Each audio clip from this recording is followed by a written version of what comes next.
In 2010, I made a decision in my life that I wasn't happy with how things were going, where my life was headed.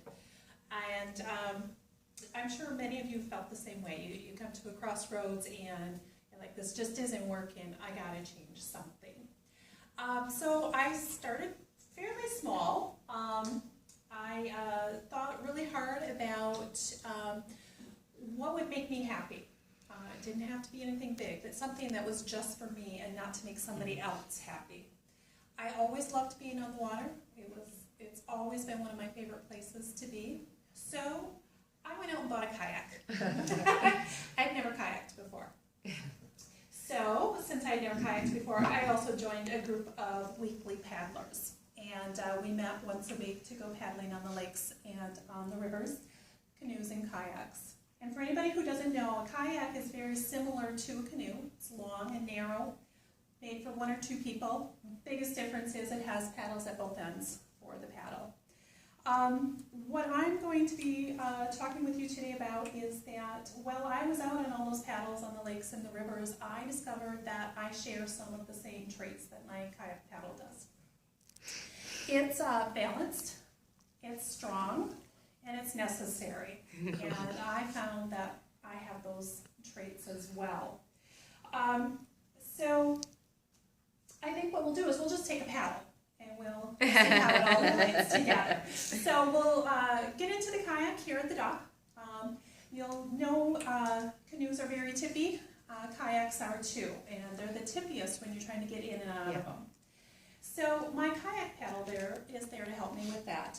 And it's really balanced. So when I'm paddling in the water, it's great, it feels good. But also when I'm going to get into my paddle, I can lay it across the kayak.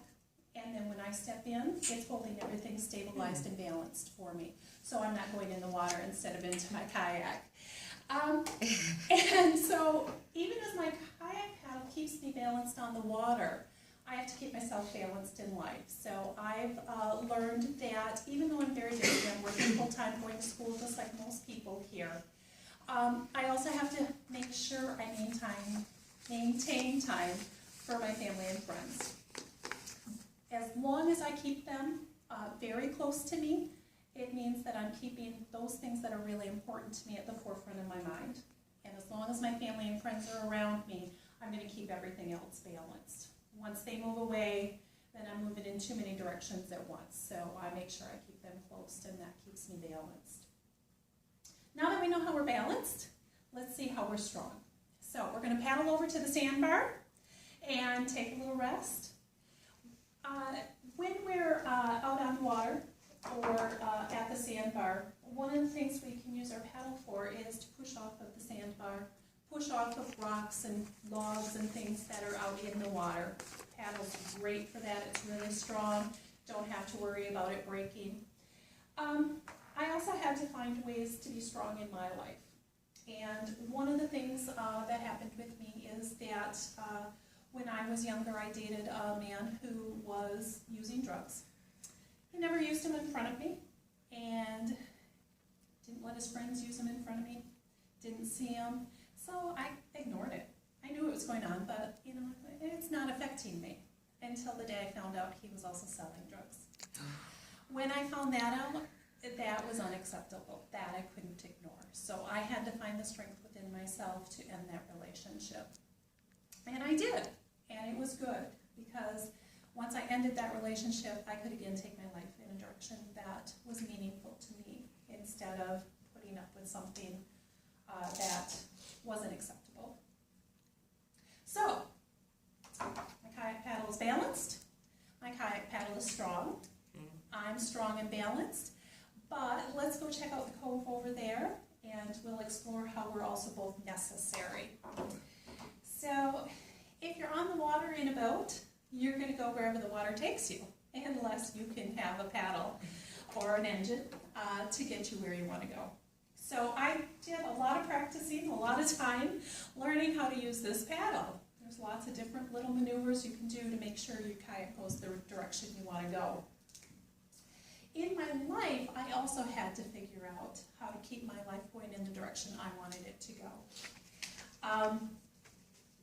So one of the things that I have figured out is that I have to be meaningful in my decisions, in making sure that I'm making decisions that go the direction I want to move in life, instead of just letting momentum take me where it will. I've been working in office management for 25 years. Yeah. I've never wanted to work in an office my entire life, but it's what I fell into, and it was easy to succeed at it, and so that's where I've been. But at that same time in 2010, when I was making that decision that I needed to make some changes, that was in the back of my mind. That had to change at some point too. I just made that change about a year ago. I decided to come to school here at RCTC.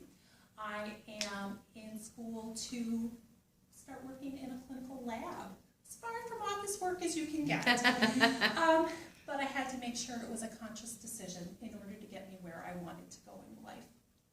And so, I guess what I'm trying to say is that I had to be very necessary in making those decisions. I had to really think about it. I had to make sure that it was